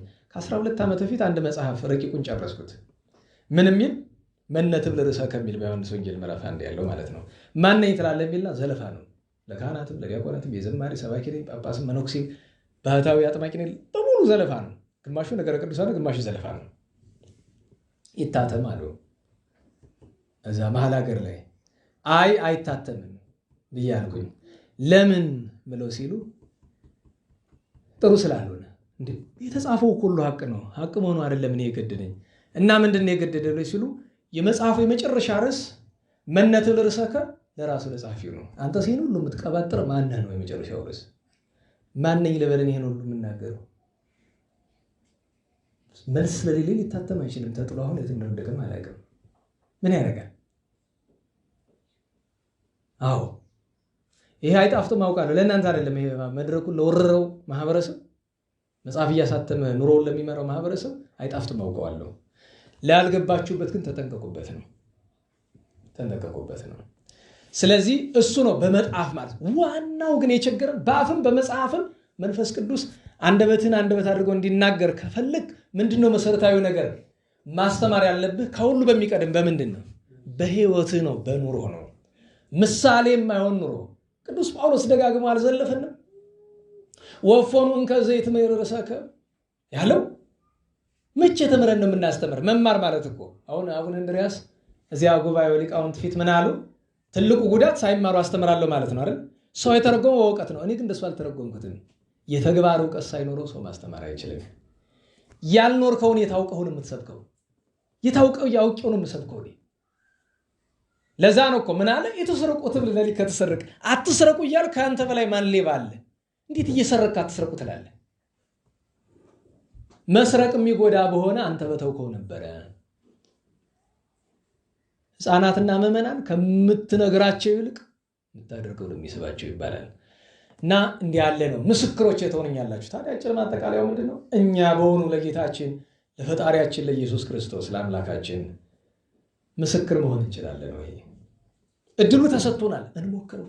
ሊቀ ዲያቆኑ እንደ ሊቀ ዲያቆን ስርዓት፣ ካህኑ እንደ ካህን ስርዓት፣ ዲያቆናት እንደ ዲያቆናት ስርዓት፣ ኮሚቴዎቹ እንደ ኮሚቴ ስርዓት፣ በወንጌላውያን ስራ ያላችሁ እንደ ወንጌላውያን ስርዓት። የታይታ ስራ አይደለም። ዕለት ዕለት መልካሙን ምግባር ጥረት በማድረግ ዕለት ዕለት ሰውን አይደለም እንዲህ ባደርግ ማንን ይከፋው አትበሉ። እንዲህ ባደርግ እግዚአብሔር ምን ይለኝ በሉ። እግዚአብሔርን ይከፋው ቅድም ያነሳ ነው እሱ ነው። የአባ ዳንኤል አይደል? ሰዎች ሁሉ ምንም አላጠፋህም አሏቸው አይደል? እሳቸው ግን እናንተ ናችሁ አላጠፋችሁ የምትሉ እንጂ እግዚአብሔር አላለኝም። ስለዚህ ያ ስለሆነ ለመድኃኒታችን ለኢየሱስ ክርስቶስ ምስክሮች እንሆን ዘንድ ሕይወታችን ላይ እናተኩር። ከልፍለፋው ይልቅ ከታይታው ይልቅ ኑሯችን ላይ እናተኩር። መንፈሳዊነታችን ላይ እናተኩር። በተስፋ በጽናት የጌታን ዕርገት ተስፋ አድርገን ዕርገተ ጻድቃንን ተስፋ አድርገን እንጽና። ጌታችን ከስብዓተ ዕርገቱ ከበዓለ ዕርገቱ በረከት ያሳትፈን። የሐዋርያት የአርድእት የቅዱሳት አንስት በረከት ይደረብን። የአባ ዳንኤል የአባ ዮሐኒ የቅዱስ መክሲሞስ የአባ ዮሐንስ ዘስንሁት የቅድስት ቢታንያ ደብረ ዘይት የሌሎችም ንጹሐን በረከት የእመቤታችን ጣዕመ ፍቅሯ ጣዕመ ረድኤቷ ጣዕመ በረከቷ ጣዕመ ውዳሴዋ ይደረብን ይደረብን። ለምስጋና እንነሳ።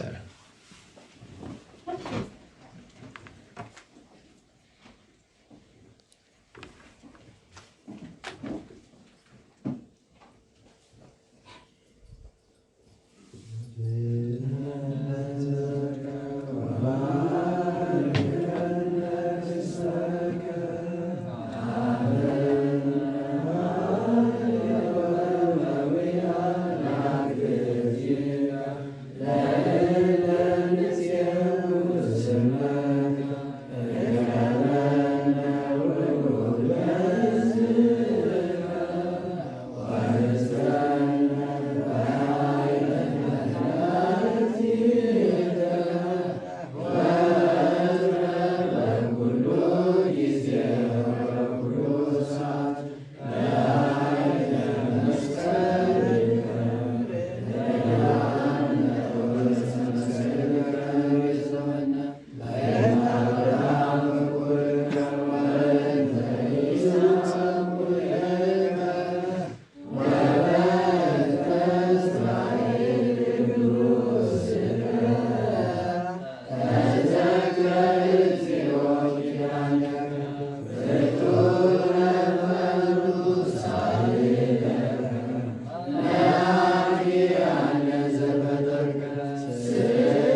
መምህራችን ቃለ ሕይወት ያሰማልን፣ የሕይወት ዘመናቸውን ይባርክልን። ለወንድሞቻችን ቃለ ሕይወት ያሰማልን። ከሩቅም ከቅርብም መጥተን ቃሉን እንድንሰማ የፈቀደልን ፈጣሪ ማስተዋሉን፣ ትጋቱን፣ ጽናቱን አድርጎ ፍጻሜያችን ያሳምርልን። ነፍሳተ ሙታንን ይማርልን። ለታመመ ሁሉ ምሕረቱን ይላክልን። ሰላም ያዋለ ሰላም ያሳድረን። አቡነ ዘበሰማያት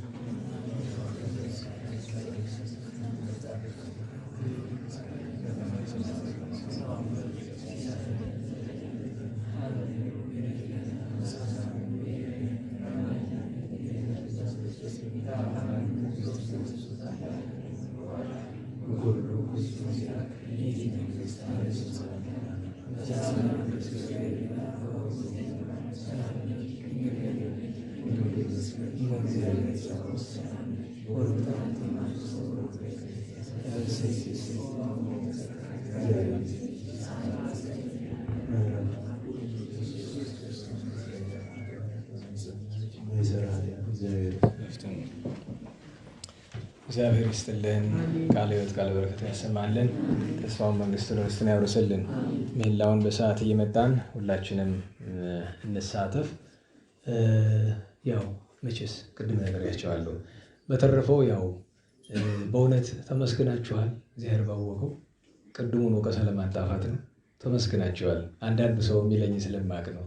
ታስታውሱ እንደሆነ አንዱ አሜሪካ ደውሎ በፊት ነው እና ድሮ ዘላለም አለመወቅሳችሁ ይሆናል ትንሽም ቢሆን እኮ እነሱ ናቸው እየሰሩልህ ያለው አለ። አይ ተሳስተሃል፣ ምንም አልሰሩልኝም። ሰራችሁልኝ ነገር አለ? ምን አድርጋችኋል? ምንም። ለማመስገን ነበር። ኋላ ምን አለ? ትንሽ ሳንቲም ልላክልና እስቲ ዘና አድርጋችሁ እስቲ ላከውና የማደርገውን አውቃለሁ እና እግዚአብሔር አምላካችን በሰላም አስጀምሮ በሰላም እንዳስፈጸመን እንቅልፍ ሳይመታን እሾህ ሳይወጋን ኃጢአት ሳይሰለጥንብን በደልም ሳይገዛን የብርሃን መላእክት በፊት በኋላ በቀኝ በግራ እየጠበቁን ለጊዜ ወደ የቤታችን ለፍጻሜው ተስፋ ወደምናደርጋት መንግሥተ ሰማያት ከተከፈተች ገነት ከተነጠፈች ዕረፍት ከአባቶቻችን ርስት ሁላችን በሰላም ያደርሰን። ምርቃቱ የጋራችን ነው። ስብሐት ለእግዚአብሔር ልዑል ወለወላዲቱ ድንግል ለመስቀሉ ክቡር ኃይል አሜን።